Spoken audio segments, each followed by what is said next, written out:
I think this is like one of the best things I've ever read in my entire life. This book is obviously very sad. Only a couple minutes in and we're already crying. That's great. She's crazy, okay? But I love her, and how creepy that would be. Incredible violence. It's really gnarly.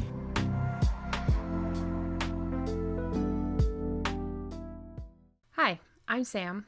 There's quite literally no one asking me to do this, but I would like to tell you about my best books that I read in 2025. So before I get into the best books, I would like to just quickly rapid fire some honorable mentions. These ones just barely missed the cut for one reason or another, and I think I've talked about most of these in previous videos as well. A Game We Play by Simona Vinci, Mrs. Caliban by Rachel Ingalls, We All Rot Eventually by Mia Ballard, Several People Are Typing by Kelvin Kasulke, I Love Shopping by Lauren Cook, We Could Be Rats by Emily Austin, The Night Always Comes by Willy Vlautin, Strange Houses by Uketsu, Like Flies from Afar by Ferrari, A Short Stay in Hell by Stephen L. Peck, Hurricane Girl by Marcy Dermansky, Hauntress by minetaro Mochizuki, The Mad and the Bad by Jean-Patrick Manchette, and Loner by Teddy Wayne. So with honorable mentions out of the way, I will now get into my top 10 ranked best books of 2025. So I'll start with number 10 and end with number 1. Number 10 is Elena Knows by Claudia Piñeiro, translated by Frances Riddle. This is about a woman who is afflicted with Parkinson's disease, and we're following her over the course of a single day as she is traveling to find the one person she believes will be able to help her with the investigation into her daughter's death. Her daughter's death has been ruled a suicide by the police, but the protagonist, Elena, knows that is not actually the case. So she is really putting herself through a lot of turmoil and physical pain and mental pain to get her body physically to this person that she believes will be able to help her solve the mystery of her daughter's death. This is harrowing, but this is also the kind of book where you just like cannot put it down. I originally read this on my e-reader. I feel like I read it in like a single sitting or two, and there's something about reading on an e-reader that kind of is more immersive in some ways. So there was something about, I think, specifically reading it on my e-reader that also made me feel so sucked in and just so locked in on this journey. This was shortlisted for the 2022 International Booker Prize as well, so I think I am among good company in the fact that I really enjoyed this book and I highly recommend it. Number 9 is No One Is Talking About This by Patricia Lockwood. I did just speak about this a couple videos ago, so I might just be a little brief with this, but this is sort of autofiction and it takes place in 2 parts. The first part is very much like millennial internet humor, quick, quirky, witty, quippy type writing. And then part 2 is a really big tonal shift, and we're instead focusing on the woman's family and specifically the birth of her niece, who is born with a terminal illness. And it's made very clear from very early on that this baby is not going to survive. And it's really heartbreaking in more ways than one because the family lives in a state where abortion access is heavily restricted. So the mother doesn't really have autonomy over her own body and her options for her family. So there's obviously that. And then once the baby is born, obviously, like I said, she's born terminally ill. So we're really following the family as they are trying to enjoy the time that they have with this child while also kind of preparing themselves for her inevitable end and the fact that she'll be taken from them way too soon. So I do want to read a few parts. What I really want to read is the kind of more heartbreaking parts from the second half. So I guess if you don't want to hear about that, you can skip ahead to the next book and we can meet up there. So one really interesting aspect of the story too is the sort of patriarch of the family is a pastor or a priest. So he is very outspoken against abortion, and sort of seeing his take on what his daughter is now going through as a result of some of the rhetoric that he's been pushing was really interesting. Surely there must be exceptions, her father ventured, the man who had spent his entire existence crusading against the exception. His white, hairy hand traveled to his belt, the way it always did when he was afraid. He did not want to live in the world he had made, but when it came right down to it, did any of us? We can take her to the Cincinnati Zoo, she said, flashing on in the dark like a light bulb. We can put her in the double stroller with her oxygen tank on one side and wheel her through the crowds.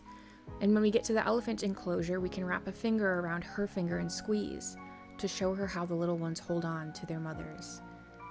Yes, said her sister, looking like her very young self again for a moment, and bowed her head for such a long time that it seemed she was going to cry.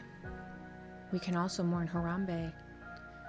For whatever lives we lead, they do prepare us for these moments. Patricia Lockwood is one of few people I think I've read who is able to effortlessly entwine just the most gut-wrenching, like fall on the ground, collapsing, sobbing sadness with this levity and whimsy. And I have never met another writer, or I guess read another writer, who can start a sentence and make me feel like I have to physically restrain myself from crying, and then end the sentence and I have to physically restrain myself from laughing. The dog who had met and kissed the baby came to the nighttime visitation and lapped at the long line of mourners as they blew through the door.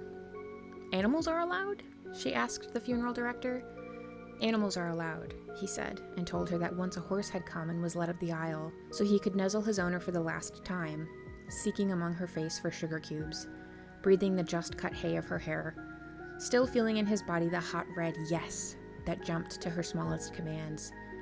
But let me go was now the order, and what the body said was no. The dog was lowered to the baby in her casket and greeted her with visible recognition. Everyone wept at this, for she was still as a peach in a painting, and she wore an opaque mask of makeup and was no longer warm. Her eyes had been glued shut, and her hands no longer commanded the air, and her squeal had been returned to sound itself. So what was it about her that he recognized? What was it about her that the little dog still loved? Yet he did. He scrambled among the valentine satin and tried to wash her face back to what he knew. Oh God, yeah. Okay, so that kind of got me there a little bit at the end.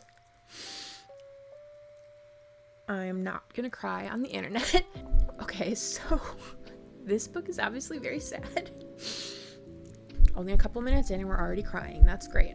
Obviously, any book that is able to move me to tears quickly rises up the ranks, and I think when I first rated this book, I rated it 4 stars, but then the more I've kind of reflected on it and talked more about it on the channel, the more it's like it cannot be anything but a 5-star. I also mentioned this, but when I finished this book, I was on a completely full airplane, seated next to this aggressively canoodling couple that were feeding each other Cheez-Its. Meanwhile, I'm reading this and just completely breaking down on this plane. And luckily I had a mask on, so I was able to sort of like hide a little bit, but this is a great book and I highly recommend it. Okay, I was gonna say total tone shift, but kind of not, because this is also really sad and also made me sob my eyeballs out.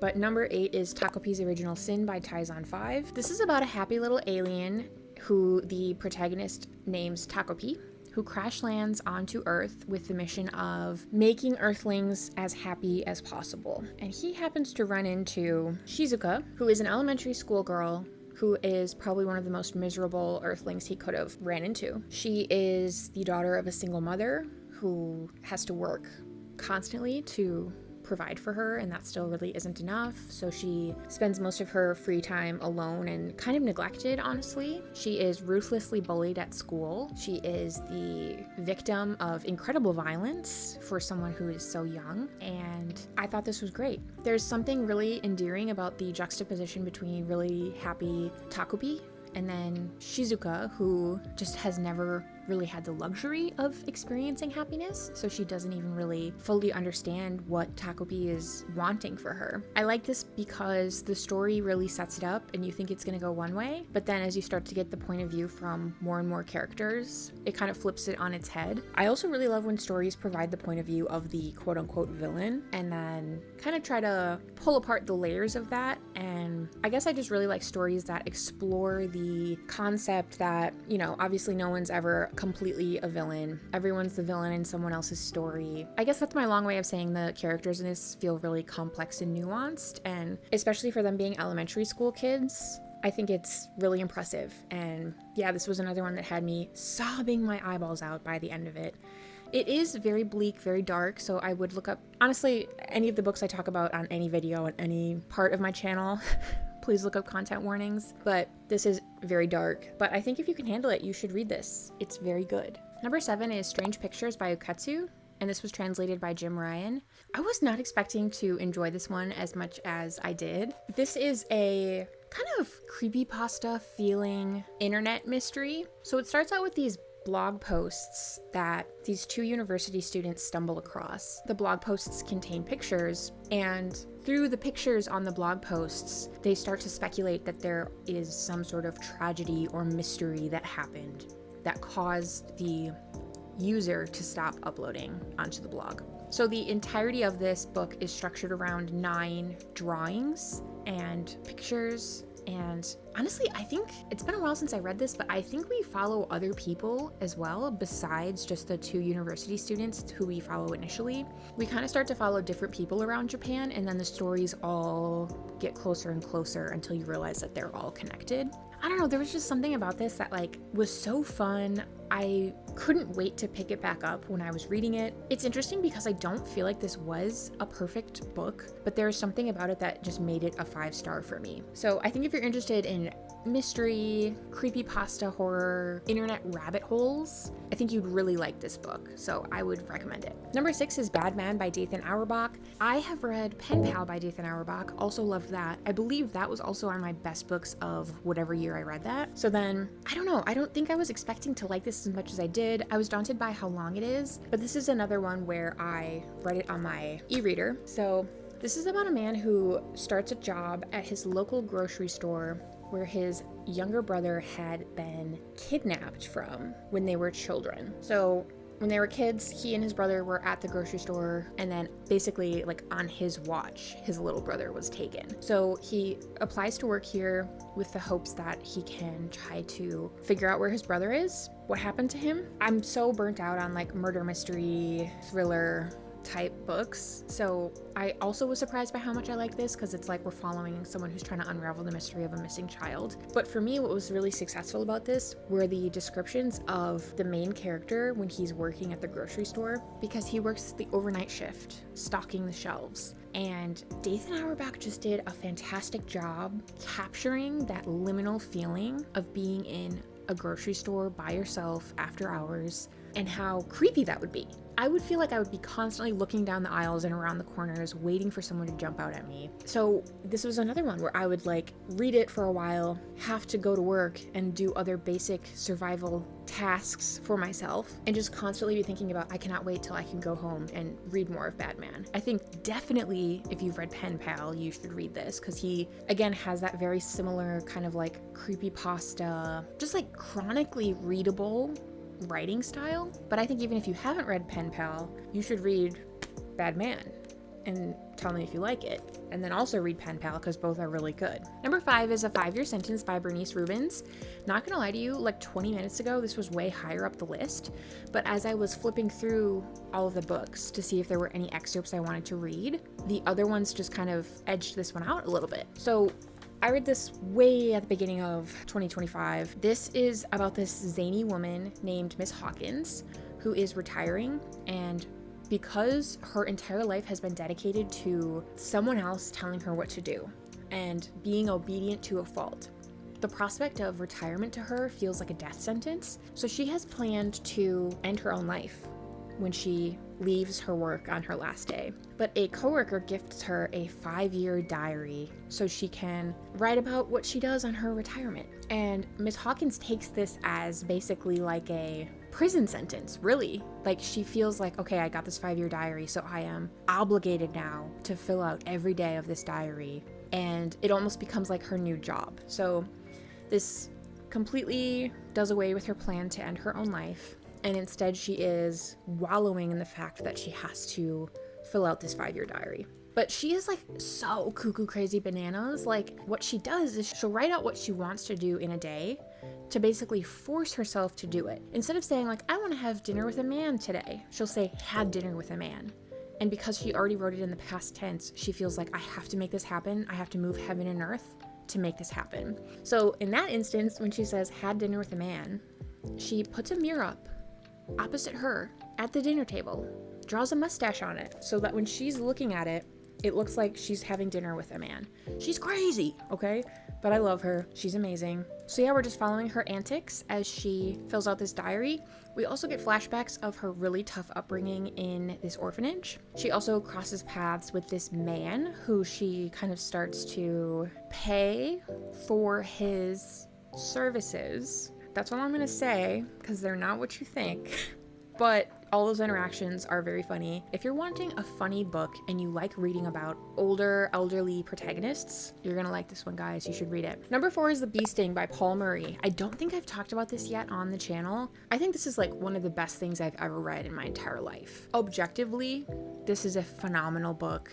This is another kind of long one, but this is like an epic family saga. We're following this Irish family, and the way that Paul Murray writes is just so rich. There's something about this book that is sort of generation spanning, because we do learn a lot about the two parents' childhood, or not childhood, but more just like when they were young and how they got married and sort of like leading up to then having the children. So we have Dickie, Imelda, those are the parents. Cass is a teenager. She's like about to graduate high school, and then PJ, I think, is like in middle school. So really we're following these characters for kind of long periods of time. So like there's like big chunks of the book dedicated to one single character. And what I like is that Paul Murray will show us the perspective of a different character, kind of seeing the same things, but I think sometimes in the hands of a lesser author, it can feel like you're just reading the same plot happening, just from a different perspective, so it can feel a little redundant. But he writes in such a way where it's like, I'm desperate to know how this dinner went from the point of view of the mom now, you know, even though you maybe already saw it. So he does a really good job of balancing giving you the perspective of the character while also providing enough new information and plot to kind of keep the story moving forward, and at least feeling like it's moving forward. The only big drawback for me on this is that the mother's point of view, so Imelda's point of view, has no punctuation. I don't quite understand why he made that choice, but it made it very difficult for me personally to read, because everything's just a run-on sentence and you kind of have to follow the capitalization to tell like when a new sentence starts. There's also no quotation marks. It was really tough to get through her parts, and again, not for lack of interest in the plot or her perspective. It really was just like because of that punctuation choice. I don't know why he did that. So we're kind of following the family. It seems very ordinary from the beginning, just ordinary suburbia, kind of ordinary problems. Dickie runs this garage and car dealership in the town, so they're kind of a more well-off family, but then because of the economy, they're suddenly having money troubles. Imelda seems deeply unhappy in her marriage and her life in general. Cass is going through the stress of sitting for her exams and graduating high school and trying to get into a college that she wants, while also navigating all of the social complexities of being a teenager. PJ is kind of just, he's almost like a forgotten middle child, even though he is just the youngest.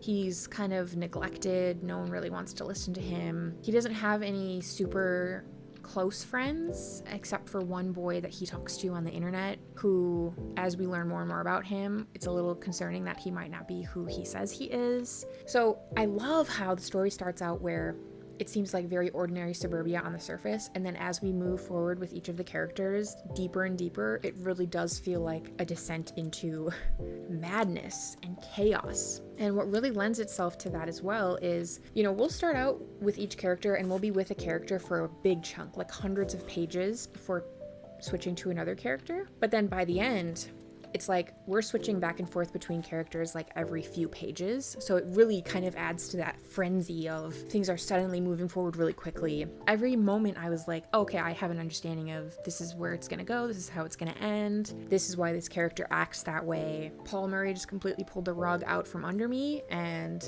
yeah, this is the kind of book where I'm like so in awe of people who can write like this, because such a rich, layered story with rich, layered characters seems like it would be so impossible to write, but the way he does it with such ease. I never once felt like I was confused about who was who or why they were acting a certain way. It all made total sense to me, so I think Paul Murray is definitely an author I would love to read more of. "Stop telling me science," Nev exclaims, covering his ears.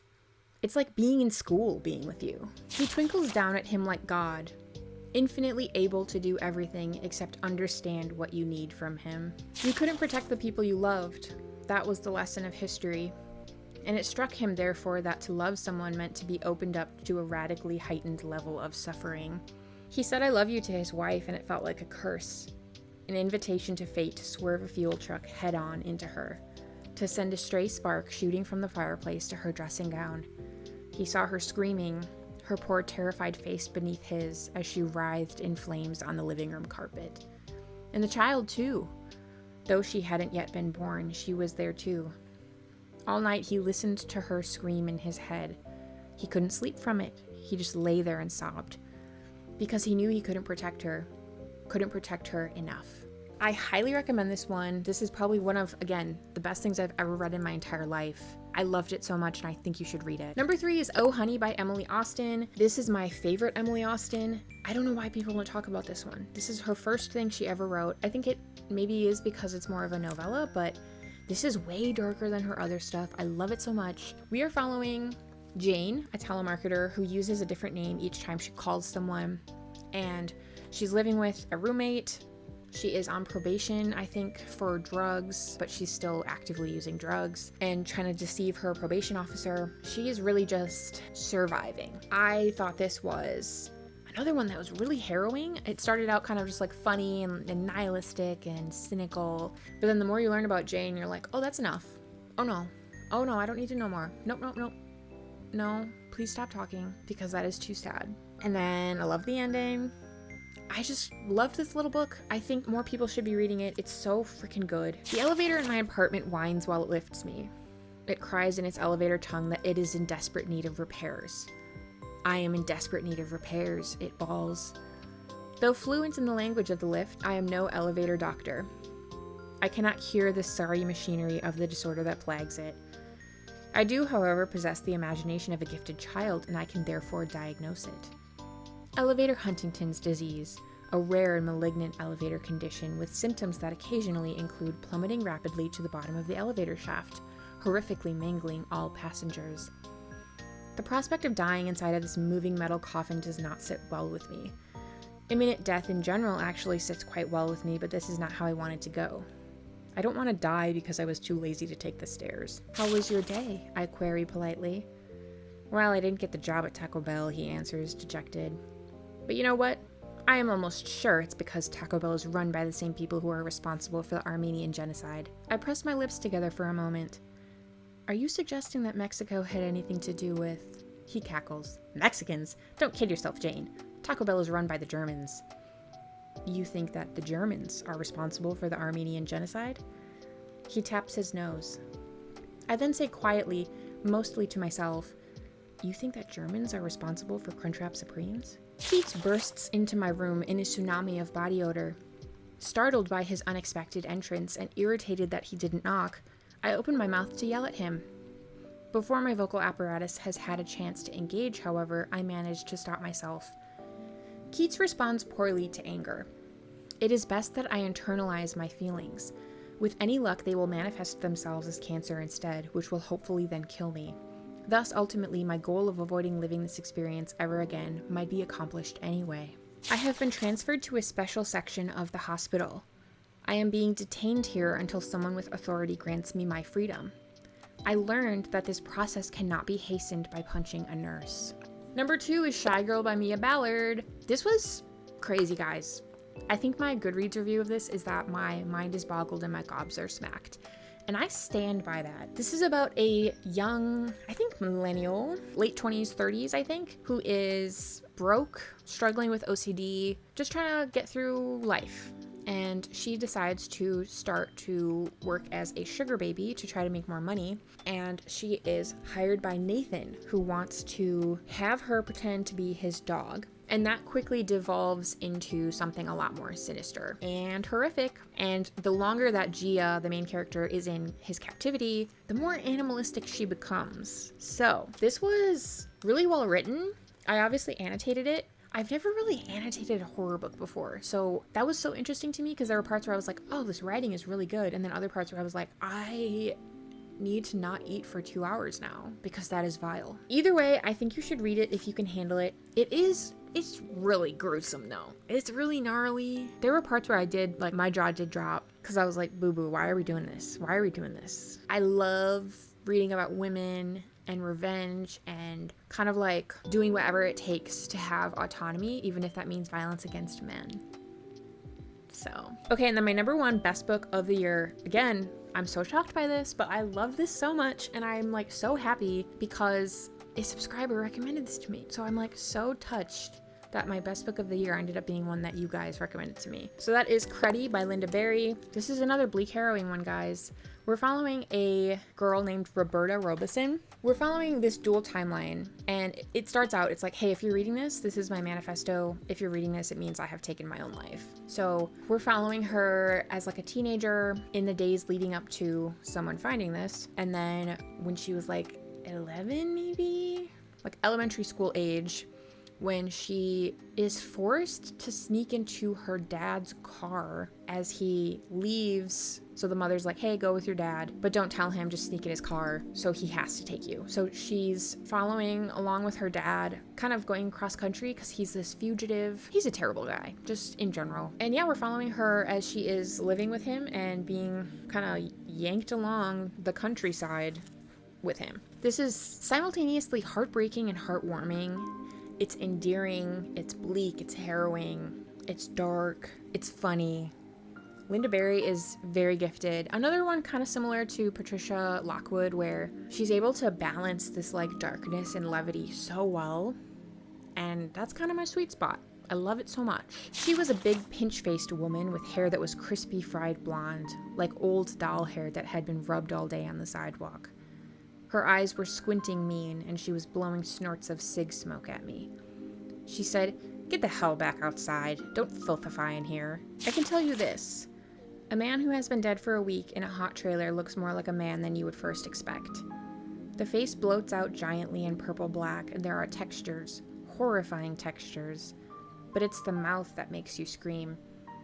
When you see his black crusted lips pulled away from shockingly white teeth, when you see him shining out his special smile just for you." And then she told me crying was really getting on her nerves and I needed to stop before she got violent. I wanted to stop. In my mind, I had stopped, but my eyes stayed wet, wouldn't stop spilling over. She never asked me why I was crying, and I was thankful because I didn't know if the answer had words. And if it did have words, I doubted that she would listen to them. This is the best book I read this year. I think it is fantastic. I love Linda Berry so much, and I would love to read more from her. So thank you again to whoever recommended this to me. I am like so grateful. Okay guys, those were my 10 best books of 2025. I think I had a fantastic reading year. These were all 5 stars for me. I feel like I, in years leading up to this, had rarely given a book 5 stars. And like in my previous iterations of the best books of the year video, I think only a few of them were actually 5 stars, because usually I'm like so stingy. But there was something about my reading this year where I was just like, you are a 5-star darling, and I'm going to give you 5 stars accordingly. So I just want to thank you guys so much for your support this year. I love making these year-end vids. I love the turning from an old year to a new year. I know time is not real and we make everything up, but there is something about a new year that makes me feel like it's a fresh start. So I love making these videos because I love reflecting back on my past year. Yes, thank you for all your support, for your book recommendations, and yeah, looking forward to 2026. So you can like this video if you want, comment what was the best book or best books you've read this year. I would love to hear from you. You could subscribe if you haven't already, would love to have you. You could watch my other videos if you want. I did just come out with my worst books of the year last week, so you could go back and watch that if you haven't already. Otherwise, I'll see you in whatever video I make next in 2026, baby. Love you guys. Bye.